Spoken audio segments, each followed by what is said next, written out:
In chemistry, we use really small numbers and really large numbers. And if you look at this first number that we have there, notice how many zeros are there. It would be very, very easy to drop a zero and then therefore not represent the number correctly. So as a way to get around from writing all the zeros, we use something called scientific notation. And now in scientific notation, you only use the significant figures of the number. So if you look at this very, very first number, we see that there are four significant figures. So these significant figures are going to be used to represent this number in scientific notation. And so there's a specific pattern that you use. Um, you write the first significant figure and then a decimal, and then you write the rest of them. Then you write times 10, and you're going to use the exponent. The exponent that you're going to use is going to be how many places you move that decimal to get, in this case, between the 8 and the 9. So let's go ahead and count over. So 3, 6, 9, 12, 13, 14 places to move that decimal between the 8 and the 9. So we write a 14, and then to represent that this is a very small number, we're going to make it a negative exponent. So this is much easier to write, 8.975 times 10 to the minus 14, and then we avoid writing all those zeros. For a very large number, this is done in mostly the same way, except for your exponent is going to be positive in number. So looking at this big number, we find that there are only 3 significant figures right here at the beginning.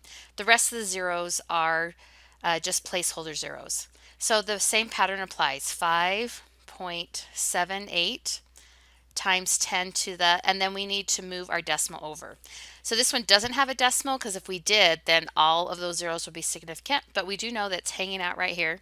And we can count over 3, 6, 9, 12, 15 places. All right, so again, if it's a positive exponent, then that means it's a really large number that we've represented smaller. And if it is a negative exponent, then it's a really small number that we have represented that it looks bigger. Now, entering in these scientific notation numbers, there is a specific way you need to enter it into your calculator. Here's an example of some scientific calculators.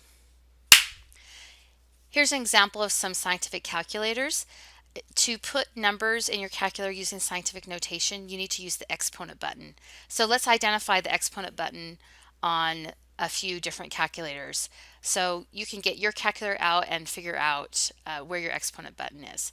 On this first calculator, the exponent button is just right here at the bottom, so EXP. On this next calculator, the exponent button is right here. It's a times 10 to the X button. And then if you ever borrow a calculator from me, my calculator looks like this third one. And to get that exponent button, you press Shift, and then it's right here. It's an EE button. This last calculator also has a EE button, and it's really, really small, and it's over here in this area. So look at your calculator and figure out where it is. But you do want to use this EE button. You do not want to use a button that looks like this. So it will say log, and then above it, it says 10 to the X.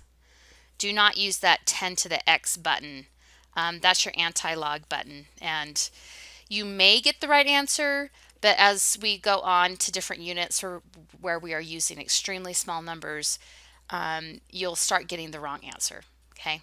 Another number that you don't use that I've seen students use is the E to the X button. Don't use that one either. Okay. So again, like the first calculator, EXP, or the second calculator times 10 to the X, or the third calculator, the EE button, those are the ones you want to look for. All right, so with that calculator, practice entering in these scientific notation numbers. So let's first look at this number and take it out of scientific notation. So we have 2.3 times 10 to the third. So with a positive exponent, that means that this is a larger number. And to take it out of scientific notation, I need to move that decimal over 3 places. 1, 2, 3. There's the new place, and then I have 2 placeholder zeros. So I will get 2,300. Notice I do not put a decimal at the end, and that is because I had two sig figs right here, and and my number over here also has two sig figs. So that's one thing that you need to be careful, that when you take it out of scientific notation, that you maintain the same degree of accuracy. Let's look at this second number there, 7.99 times 10 to the minus 2. That minus 2 tells us that this is a small number, and that to take it out, I move my decimal over two places. And so we have a number that's 0.0799. And I'm just going to erase this just so we can get back. Okay, so right now put in your calculator each of these numbers and make sure that after you press the enter sign, that you'll get the 2,300 number, and then after you press enter that you get this number. And then that will kind of verify that you are putting in your calculator correctly. So stop the video and practice that. Okay, one more note about scientific notation. Even though your calculator has this display with an E, you do not write it this way. So instead of that E, you always need to write the times 10 and then raise to whatever exponent it is, whether positive or negative. So even though it says that in your calculator, do not put that on your paper with the E. Anyway, so hopefully this is helpful. If you have any questions with using your calculator, make sure that you talk to me. Even during a test, I'll help you use your calculator. So if you suddenly forget which button you're supposed to press, you can always come and talk to me, and I will help you with any calculator questions.